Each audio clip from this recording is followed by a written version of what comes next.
My dear lovely students, welcome to my YouTube channel. ನಾನು ನಿಮ್ಮ ಲಕ್ಷ್ಮಿ ಎಚ್.ಎಸ್. ಇವತ್ತಿನ ಈ ಒಂದು ವಿಡಿಯೋವನ್ನು ನಾವು 9th ವಿದ್ಯಾರ್ಥಿಗಳಿಗೋಸ್ಕರ ಮಾಡ್ತಾ ಇರೋದು. ಈ ಒಂದು ವಿಡಿಯೋದಲ್ಲಿ ನಾವು 9th ವಿಜ್ಞಾನ ಭಾಗ 1ರ ಮೊದಲ ಪಾಠವಾದಂತಹ ನಮ್ಮ ಸುತ್ತಮುತ್ತಲಿನ ದ್ರವ್ಯಗಳು ಪಾಠದ ಕುರಿತು ಸಂಕ್ಷಿಪ್ತ ನೋಟ್ಸು ಹಾಗೂ ಪಾಠದ ಮಧ್ಯದ ಪ್ರಶ್ನೋತ್ತರಗಳು ಹಾಗೂ ಅಭ್ಯಾಸದ ಪ್ರಶ್ನೋತ್ತರಗಳನ್ನು ನಾವಿವತ್ತು ಡಿಸ್ಕಸ್ ಮಾಡ್ತಾ ಹೋಗೋಣ. ಅದಕ್ಕೂ ಮುಂಚೆ ನೀವೇನಾದರೂ ಈ ಚಾನಲ್ಗೆ ಹೊಸಬರಾದರೆ ತಪ್ಪದೇ ಈ ಒಂದು ಚಾನಲನ್ನು ಸಬ್ಸ್ಕ್ರೈಬ್ ಮಾಡಿ ಹಾಗೂ ಈ ಒಂದು ವಿಡಿಯೋ ಇಷ್ಟ ಆದರೆ ಲೈಕ್ ಮಾಡಿ, ಅದೇ ರೀತಿ ನಿಮ್ಮ ಫ್ರೆಂಡ್ಸಿಗೆ ಕೂಡ ಶೇರ್ ಮಾಡಿ. ಇನ್ನು ಉಳಿದ ಪಾಠಗಳ ಕುರಿತು ಹೊಸ ಹೊಸ ವಿಡಿಯೋಸ್ಗಳು ನಿಮಗಾಗಿ ಬರ್ತಾ ಇರ್ತವೆ. ಇದರಿಂದ ವ್ಯೂಸನ್ನು ತಗೊಳ್ರಿ ಅಂತ ಹೇಳ್ತಾ ನಾವೀಗ ಸ್ಟಾರ್ಟ್ ಮಾಡೋಣ. ಮೊದಲೇ ಪಾಠ ಯಾವುದಿದೆ? ನಮ್ಮ ಸುತ್ತಮುತ್ತಲಿನ ದ್ರವ್ಯಗಳು. ಹಾಗಾದರೆ ಮೊದಲೇನಿದೆ? ದ್ರವ್ಯ ಅಂದ್ರೇನು ಅಂತ ಹೇಳಿ ನೋಡ್ಸ್ಕೊಡ್ತಾ ಹೋಗ್ತಿದ್ದೀವಿ. ದ್ರವ್ಯ ಅಂದರೆ ಸ್ಥಳವನ್ನು ಆಕ್ರಮಿಸಬಲ್ಲ ನಿರ್ದಿಷ್ಟ ರಾಶಿ ಮತ್ತು ಗಾತ್ರವನ್ನು ಹೊಂದಿರುವ ವಸ್ತುಗಳಿಗೆ ದ್ರವ್ಯ ಎನ್ನುವರು. ಹಾಗಾದರೆ ದ್ರವ್ಯ ಅಂದ್ರೇನು ಅಂತ ಕೇಳಿದರೆ ಇದೇ ಡೆಫಿನೇಷನ್ನ ಬರೀಬೇಕಾಗತ್ತೆ. ನಮ್ಮ ಸುತ್ತಮುತ್ತಲಿರುವಂತಹ ಪ್ರತಿಯೊಂದು ವಸ್ತುಗಳು ಕೂಡ ಏನಾಗಿದೆ? ದ್ರವ್ಯದಿಂದ ಮಾಡಲ್ಪಟ್ಟಿವೆ. ಅದು ಯಾವುದಾದ್ರೂ ಆಗಿರ್ಬೋದು. ಉದಾಹರಣೆ ಕಲ್ಲು, ಮಣ್ಣು, ಪುಸ್ತಕ, ಮನೆ, ಕುರ್ಚಿ ಎಕ್ಸೆಟ್ರಾ, ಇನ್ನು ಯಾವುದಾದ್ರೂ ಆಗಿರ್ಬೋದು. ಹಾಗಿದ್ರೆ ಅದೇ ರೀತಿ ದ್ರವ್ಯದ ಭೌತ ಸ್ವರೂಪಗಳು ಈ ರೀತಿ ಇದೆ. ಇನ್ನು ಈ ಪಾಠದಲ್ಲಿ ಕೆಲವೊಂದಿಷ್ಟು ಅಂತಾರಾಷ್ಟ್ರೀಯ ಏಕಮಾನಗಳನ್ನು ಕೂಡ ನೋಡ್ತೇವೆ. ಉದಾಹರಣೆ ತೂಕದ ಏಕಮಾನ kg, ಗಾತ್ರದ ಏಕಮಾನ ಮೀಟರ್ ಕ್ಯೂಬ್. ಇನ್ನು ಗಾತ್ರವನ್ನು ಅಳೆಯುವ ಮಾನ ನಾವೇನು ಲೀಟರ್ ಅಂತ ಹೇಳಿ ತಗೊಳ್ತೀವಿ. ಇನ್ನು ಕಂಪ್ಲೀಟ್ ನೋಟ್ಸ್ ಈ ರೀತಿ ಇದೆ, ನೋಡ್ಕೊಳ್ತಾ ಹೋಗಿ ವಿದ್ಯಾರ್ಥಿಗಳೇ. ನಿಮ್ಮ ತರಗತಿಯಲ್ಲೂ ಕೂಡ ನೋಟ್ಸನ್ನು ಕೊಟ್ಟಿರ್ತಾರೆ. ಇದನ್ನು ನಿಮ್ಮ ರೆಫರೆನ್ಸಿಗಾಗಿ ಇಟ್ಕೊಳ್ರಿ. ಬೇಕಾದರೆ ಇದನ್ನು ನೋಟ್ ಕೂಡ ಮಾಡ್ಕೋಬಹುದು. ನೀವು ನೋಟ್ಸನ್ನು ಸರಿ ಮಾಡಿ ನೀವೇನು ಮಾಡಿರಿ, ಪಟ್ಟಿ ಮಾಡ್ಕೊಳ್ಳಿ. ನಾನು ಜಸ್ಟ್ ನಿಮಗೆ ಏನು ಮಾಡ್ತಾ ಹೋಗ್ತೀನಿ, ನೋಟ್ಸನ್ನು ಕೊಡ್ತಾ ಹೋಗ್ತೀನಿ. ಡೀಟೇಲಾಗಿ ಎಕ್ಸ್ಪ್ಲೇನ್ ಮಾಡಲಿಕ್ಕೆ ಹೋಗೋದಿಲ್ಲ. ಇನ್ನು ಘನ, ದ್ರವ, ಅನಿಲಗಳಿಗೆ ವ್ಯತ್ಯಾಸ ಕಂಪ್ಲೀಟ್ ಆಗಿದೆ. ಸರಿ ಮಾಡಿ ಇದನ್ನು ಪೂರ್ತಿ ಕಲ್ತ್ಕೊಳ್ರಿ, ನೋಟು ಮಾಡಿಟ್ಕೊಳ್ರಿ.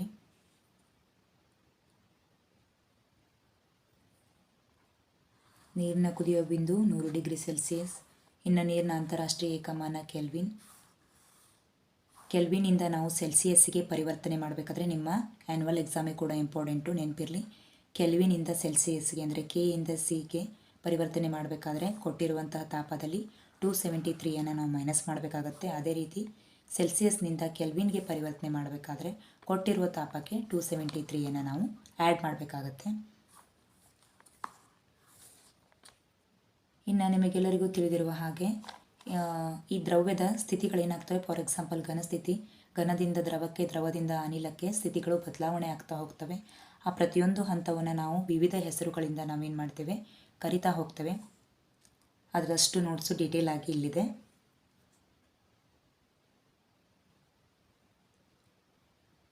ಇನ್ನು ದ್ರವ್ಯದ 3 ಸ್ಥಿತಿಗಳ ಅಂತರ್ ಪರಿವರ್ತನೆ ಇದೆ. ಘನದಿಂದ ದ್ರವಕ್ಕೆ, ದ್ರವದಿಂದ ಅನಿಲಕ್ಕೆ, ಹಾಗೆ ಅನಿಲದಿಂದ ನೇರವಾಗಿ ಘನಕ್ಕೆ, ಘನದಿಂದ ನೇರವಾಗಿ ಅನಿಲಕ್ಕೆ ಸ್ಥಿತಿ ಬದಲಾವಣೆಗಳಾದರೆ ಅವುಗಳನ್ನು ನಾವು ವಿವಿಧ ಹೆಸರುಗಳಿಂದ ಕರಿತೇವೆ. ಇಲ್ಲಿ ಪೂರ್ತಿ ಇದೆ, ಅದನ್ನು ನೀವು ಕರೆಕ್ಟ್ ಮಾಡಿ ನೋಡ್ಕೊಳ್ರಿ. ಇನ್ನು ಬಾಷ್ಪೀಕರಣದ ಮೇಲೆ ಪ್ರಭಾವ ಬೀರುವ ಅಂಶಗಳು ಮೇಲ್ಮೈ ವಿಸ್ತೀರ್ಣ ಆಗಿರುತ್ತೆ, ತಾಪಮಾನದ ಹೆಚ್ಚಳ ಆಗಿರುತ್ತೆ, ಇನ್ನು ಆರ್ದ್ರತೆಯ ಪ್ರಮಾಣದ ಇಳಿಕೆ, ಹಾಗೆ ಗಾಳಿಯ ವೇಗದ ಹೆಚ್ಚಳ ಕೂಡ ಆಗಿರುತ್ತೆ.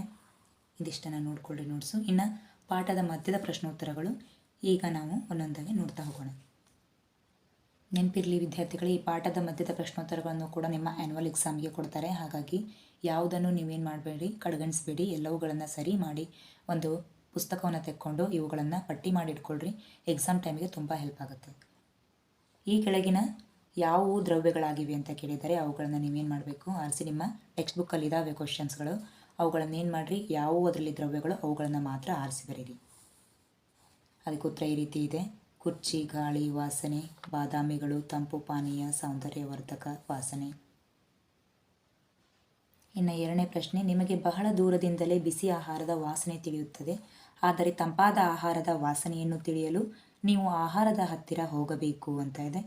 ಅದಕ್ಕೆ ಉತ್ತರ ಈ ರೀತಿ ಇದೆ: ದ್ರವ್ಯದ ಕಣಗಳು ನಿರಂತರವಾಗಿ ಚಲನೆಯಲ್ಲಿ ಇರುತ್ತವೆ. ತಾಪ ಹೆಚ್ಚಾದಂತೆ ದ್ರವ್ಯದ ಕಣಗಳ ಚಲನ ಶಕ್ತಿಯು ಹೆಚ್ಚಾಗುತ್ತದೆ. ಹಾಗಾಗಿ ನೀರಿಗೆ ಯಾವುದೇ ರೀತಿಯಾದಂತಹ ವಾಸನೆ ಇರೋದಿಲ್ಲ. ಹಾಗಾಗಿ ತಂಪಾದ ಆಹಾರದ ವಾಸನೆಯನ್ನು ತಿಳಿಯಲು ನಾವು ಏನು ಮಾಡಬೇಕು? ಆಹಾರದ ಹತ್ತಿರನೇ ಹೋಗಬೇಕಾಗತ್ತೆ. ಇನ್ನು 3ನೇ ಪ್ರಶ್ನೆ ನೋಡ್ರಿ, ಈಜುಗಾರನು ಈಜುಕೊಳದಲ್ಲಿ ನೀರನ್ನು ಸೀಳಿಕೊಂಡು ಧುಮುಕುತ್ತಾನೆ. ಈ ವೀಕ್ಷಣೆಯ ದ್ರವ್ಯದ ಯಾವ ಲಕ್ಷಣವನ್ನು ತೋರಿಸುತ್ತದೆ ಅಂತ ಇದೆ. ಇಲ್ಲಿ ದ್ರವ್ಯದ ಕಣಗಳು ಪರಸ್ಪರ ಆಕರ್ಷಿಸುತ್ತವೆ, ಇದೇ ಅದರ ಲಕ್ಷಣ. ಇನ್ನು ದ್ರವ್ಯದ ಕಣಗಳ ಗುಣಲಕ್ಷಣಗಳು ಯಾವುವು ಅಂತ ಇದೆ, ಇವುಗಳನ್ನು ನೋಟ್ ಮಾಡ್ಕೊಳ್ಳಿ.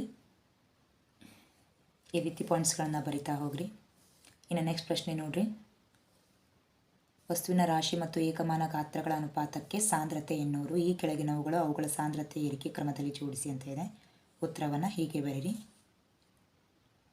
ಇನ್ನು ದ್ರವ್ಯದ ಗುಣಗಳಲ್ಲಿನ ವ್ಯತ್ಯಾಸ ಘನ, ದ್ರವ, ಅನಿಲ. ಬರ್ಕೊಳ್ರಿ, ಇದನ್ನು ಸರಿ ಮಾಡಿ.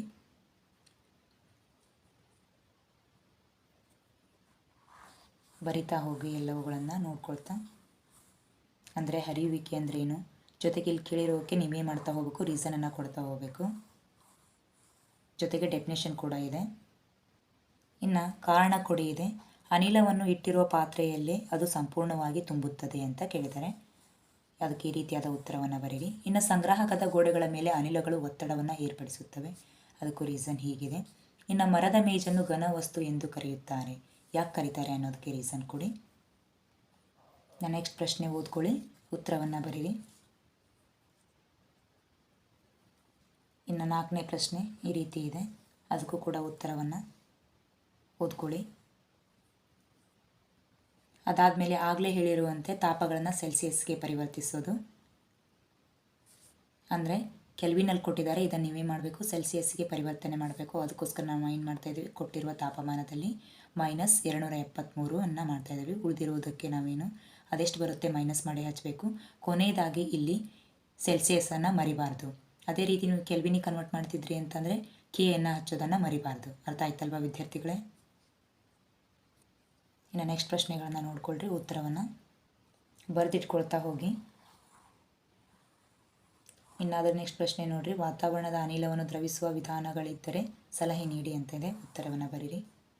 ಇನ್ನು ಅದಾದಮೇಲೆ ಇವು ಮಧ್ಯೆ ಒಂದೊಂದು ಕಾನ್ಸೆಪ್ಟ್ ಆದಮೇಲೆ ಬರುವಂಥ ಪ್ರಶ್ನೆಗಳು, ಹಾಗಾಗಿ ಇಲ್ಲಿ ಸೀರಿಯಲ್ ವೈಸ್ ಬರಿತಾ ಹೋಗಿದ್ದೀವಿ. ಇವೆಲ್ಲವುಗಳನ್ನು ನೀವೇನು ಮಾಡ್ಕೊಳ್ರಿ, ಉತ್ತರಗಳನ್ನು ನೋಟ್ ಮಾಡ್ಕೊಳ್ತಾ ಹೋಗಿ. ಇನ್ನು ಇದರಲ್ಲಿ ನಿಮ್ಮ ಅಭ್ಯಾಸದ ಪ್ರಶ್ನೆಗಳು ಕೂಡ ಶುರುವಾಗಿದ್ದಾವೆ, ಅವುಗಳನ್ನು 1 by 1 ಏನು ಮಾಡಿರಿ ಬರ್ಕೊಳ್ತಾ ಹೋಗಿ. ಈ ನಿಮ್ಮ ಅಭ್ಯಾಸದ ಪ್ರಶ್ನೆಗಳಲ್ಲಿ ಮೊದಲೇ ಪ್ರಶ್ನೆ ಏನಿದೆ, ಸೆಲ್ಸಿಯಸ್ ಅಳತೆಗೆ ಪರಿವರ್ತಿಸುವುದಿದೆ. ಈಗಾಗಲೇ ಹೇಳಿದಂತೆ ನೀವೇನು ಮಾಡಿರಿ, ಅದನ್ನು ಕನ್ವರ್ಷನನ್ನು ಮಾಡ್ತಾ ಹೋಗಿ. ಕೆಳಗಡೆ ಕೆಲ್ವಿನ್ ಅಳತೆಗೆ ಪರಿವರ್ತಿಸೋದಿದೆ, ಅದನ್ನು ಕೂಡ ಸರಿ ಮಾಡಿ ನೋಡ್ಕೊಳ್ರಿ. ಇನ್ನು ಅದರ ನೆಕ್ಸ್ಟ್ ಪ್ರಶ್ನೆ, ಸಮಯ ಕಳೆದಂತೆ ನ್ಯಾಪ್ತಲಿನ್ ಗುಳಿಗೆಗಳು ನಿಶೇಷವಾಗಿ ಮಾಯವಾಗುತ್ತವೆ ಅಂತ ಇದೆ. ಯಾಕೆ ಮಾಯವಾಗ್ತವೆ, ಅದಕ್ಕೆ ಉತ್ತರವೂ ಕೂಡ ಈ ರೀತಿ ಇದೆ, ಬರ್ಕೊಳ್ರಿ. ಇನ್ನು ಬಿ, ನಾವು ಹಲವಾರು ಮೀಟರ್ ದೂರದಲ್ಲಿ ಕುಳಿತಿದ್ದರೂ ಸುಗಂಧ ದ್ರವ್ಯ ವಾಸನೆಯನ್ನು ನಾವು ಗ್ರಹಿಸುತ್ತೇವೆ ಅಂತ ಇದೆ. ಅದಕ್ಕೆ ಉತ್ತರ ಇಲ್ಲಿದೆ, ಯಾಕೆ ಅಂತ ಹೇಳಿ. ಇನ್ನು ನೆಕ್ಸ್ಟ್ ಪ್ರಶ್ನೆ, ಕಣಗಳ ನಡುವಿನ ಆಕರ್ಷಣಾ ಬಲವನ್ನು ಏರಿಕೆ ಕ್ರಮದಲ್ಲಿ ಈ ಕೆಳಗಿನ ವಸ್ತುಗಳನ್ನು ಜೋಡಿಸಿ ಅಂತ ಇದೆ, ಉತ್ತರವನ್ನು ಬರ್ಕೊಳ್ರಿ.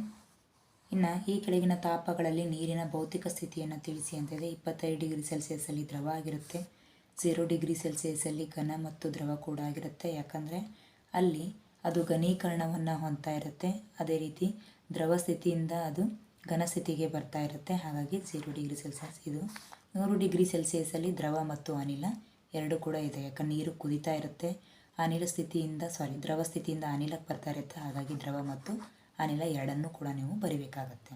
ಇನ್ನು 6ನೇ ಪ್ರಶ್ನೆ, ಕೊಠಡಿಯ ಉಷ್ಣತೆಯಲ್ಲಿ ನೀರು ದ್ರವವಾಗಿರುತ್ತದೆ, ಯಾಕೆ ಅನ್ನೋದಕ್ಕೆ ರೀಸನನ್ನು ಬರೀರಿ. ಇನ್ನು ಅದರಲ್ಲೇ ಬಿ ಕ್ವಶನ್ ಇದೆ, ಅದು ಎ ಆಯಿತು. ಬಿ ಕ್ವಶನ್ ನೋಡಿ, ಕಬ್ಬಿಣದ ಬೀರು ಕೊಠಡಿಯ ಉಷ್ಣತೆಯಲ್ಲಿ ಘನ ರೂಪದಲ್ಲಿರುತ್ತದೆ ಅಂತ ಇದೆ.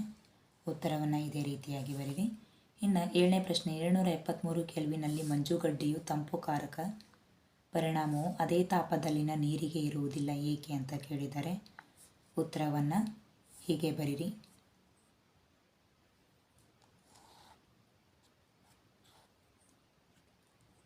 ಇನ್ನು 8ನೇ ಪ್ರಶ್ನೆ, ಕುದಿಯುವ ನೀರು ಅಥವಾ ಹಬೆ ಇವುಗಳಲ್ಲಿ ಯಾವುದು ತೀವ್ರವಾದಂಥ ಸುಟ್ಟ ಗಾಯಗಳನ್ನು ಉಂಟು ಮಾಡುತ್ತದೆ ಅಂತ ಇದೆ. ನೆನಪಿರಲಿ ವಿದ್ಯಾರ್ಥಿಗಳೇ, ಹಬೆ ಕುದಿಯುವ ನೀರಿನಿಗಿಂತ ಹೆಚ್ಚು ಶಕ್ತಿ ಹೊಂದಿರುತ್ತೆ. ಯಾಕಂದರೆ ಕಣಗಳು ಉಷ್ಣತೆಯನ್ನು ಅಂದರೆ ಶಾಖವನ್ನು ಹೊತ್ಕೊಂಡು ಹೋಗ್ತಾ ಇರ್ತವೆ. ಹಾಗಾಗಿ ಇದನ್ನೇ ನೀವೇನು ಮಾಡಬೇಕು, ಬರಿಬೇಕಾಗತ್ತೆ. ನೆನಪಿರಲಿ, ನೀವು ಕೂಡ ನೀರನ್ನು ಮುಟ್ಟುವಾಗ ಕುದಿಯೋ ನೀರಿಗಿಂತ ಹಬೆ ತುಂಬ ಏನಾಗುತ್ತೆ, ಎಫೆಕ್ಟಿವ್ ಆಗಿರುತ್ತೆ, ಗಾಯಗಳನ್ನು ಉಂಟು ಮಾಡುತ್ತೆ. ಆದಷ್ಟು ಕೇರ್ಫುಲ್ಲಾಗಿ ನೀವೇನು ಮಾಡಬೇಕು, ಇಂಥವುಗಳನ್ನು ಗಮನಿಸಬೇಕಾದ್ರೆ, ವೀಕ್ಷಣೆ ಮಾಡಬೇಕಾದ್ರೆ ತುಂಬ ಕಾಳಜಿಯನ್ನು ವಹಿಸಬೇಕಾಗತ್ತೆ. ಇದೇ ರೀತಿ ಉತ್ತರವನ್ನು ಬರೆಯಿರಿ. ಇನ್ನು ನೆಕ್ಸ್ಟ್ ನೋಡಿ, ಈ ಕೆಳಗಿನ ಚಿತ್ರದಲ್ಲಿ ದ್ರವ್ಯದ ಸ್ಥಿತಿಗಳ ಬದಲಾವಣೆಗಳನ್ನು ತೋರಿಸಲಾಗಿದೆ. ಚಿತ್ರದಲ್ಲಿ ABCDEFಗಳನ್ನು ಹೆಸರಿಸಿರಿ ಅಂತ ಕೊಟ್ಟಿದ್ದಾರೆ. ಹೌದಾ? ನಿಮ್ಮ ವಾರ್ಷಿಕ ಪರೀಕ್ಷೆಯಲ್ಲಿ ಅಥವಾ ಮಿಡ್ ಟರ್ಮಲ್ಲೂ ಕೂಡ ಇದೇ ರೀತಿ ಸ್ಕಿಮ್ಯಾಟಿಕ್ ಡಯಾಗ್ರಾಮನ್ನು ಕೇಳ್ತಾರೆ. ಈಗ ಫಾರ್ ಎಕ್ಸಾಂಪಲ್ ಘನದಿಂದ ದ್ರವ ಸ್ಥಿತಿಗೆ ಬದಲಾಯಿತು ಅಂದರೆ ಅದನ್ನು ಏನಂತ ಹೇಳ್ತೀವಿ? ದ್ರವಣ ಅಂತ ಹೇಳಿ ಕರಿತೀವಿ.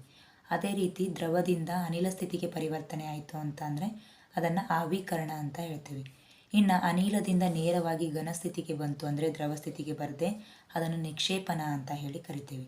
ಇನ್ನು ಘನದಿಂದ ನೇರವಾಗಿ ಅನಿಲಕ್ಕೆ ಬಂತು, ದ್ರವ ಸ್ಥಿತಿ ಬರಲೇ ಇಲ್ಲ, ಅದನ್ನು ನಾವು ಉತ್ಪತನ ಅಂತ ಹೇಳಿ ಕರಿತೀವಿ. ಇನ್ನು ಅನಿಲದಿಂದ ದ್ರವ ಸ್ಥಿತಿಗೆ ಬಂತು ಅಂತ ಅಂದರೆ ನೇರವಾಗಿ ಅದನ್ನು ನಾವು ಸಾಂದ್ರೀಕರಣ ಅಂತ ಹೇಳಿ ಕರಿತೀವಿ. ಹೀಗೆ ನೀವೇ ಮಾಡಬೇಕು, 1 by 1 ಅವುಗಳನ್ನು ಡೀಟೇಲಾಗಿ ಬರ್ಕೊಳ್ತಾ ಹೋಗಬೇಕು. ಎಕ್ಸಾಮಲ್ಲಿ ಈ ಸ್ಕಿಮ್ಯಾಟಿಕ್ ಡಯಾಗ್ರಾಮ್ ಆದರೂ ಕೇಳ್ಬೋದು, ಹೀಗೆ ಕೊಟ್ಟು ABCD ಅಂದರೆ ಏನಂತ ಕೇಳ್ತಾರೆ. ಬದಲಾಗಿ ಇನ್ನೂ ಹೇಗೆ ಕೇಳ್ಬೋದು ಅವರು, ಉತ್ಪತನ ಎಂದರೇನು, ಸಾಂದ್ರೀಕರಣ ಎಂದರೇನು, ದ್ರವಣ ಎಂದರೇನು ಅಂತ ಹೇಳಿ ಕೇಳ್ತಾ ಹೋಗ್ತಾರೆ. ಈಗ ಇದಕ್ಕೆ ಆನ್ಸರು ಈ ರೀತಿ ಇದೆ. ABCD ನೋಡ್ತಾ ಹೋಗಿ, ಹೀಗೆ ಇದೇ ರೀತಿ ಬರಿತಾ ಹೋಗಬೇಕಿದು. ದ್ರವಣ, A ದ್ರವಣ, B ಆವಿಕರಣ, C ಸಾಂದ್ರೀಕರಣ, D ಘನೀಕರಣ, E ಉತ್ಪತನ, F ನಿಕ್ಷೇಪಣವನ್ನು ಹೊಂದಿದೆ. ಇಲ್ಲಿಗೆ ನಾವು ಈ ಪಾಠದ ಸಂಕ್ಷಿಪ್ತ ಅಂದರೆ ಕಿರು ನೋಟ್ಸು ಜೊತೆಗೆ ಪಾಠದ ಮಧ್ಯದ ಪ್ರಶ್ನೋತ್ತರಗಳು ಹಾಗೂ ಅಭ್ಯಾಸದ ಪ್ರಶ್ನೋತ್ತರಗಳನ್ನು ಡೀಟೇಲಾಗಿ ನೋಡಿದ್ವಿ. ಇನ್ನೂ ಹೊಸ ಹೊಸ ವಿಡಿಯೋಸ್ಗಳು ಬೇರೆ ಬೇರೆ ಪಾಠಗಳ ಮೇಲೆ ಬರ್ತಾ ಇರ್ತವೆ. ದಯವಿಟ್ಟು ಇವುಗಳನ್ನು ತಪ್ಪದೇ ವಾಚ್ ಮಾಡಿ, ಇದರಿಂದ ಆದಷ್ಟು ಉಪಯೋಗಗಳನ್ನು ತಗೊಳ್ರಿ ವಿದ್ಯಾರ್ಥಿಗಳೇ ಅಂತ ಹೇಳ್ತಾ, ಈ ಒಂದು ವಿಡಿಯೋ ಆದರೆ ತಪ್ಪದೇ ಲೈಕ್ ಮಾಡಿ. ಇಷ್ಟೊತ್ತು ವಾಚ್ ಮಾಡಿದ್ದಕ್ಕಾಗಿ ಥ್ಯಾಂಕ್ ಯು.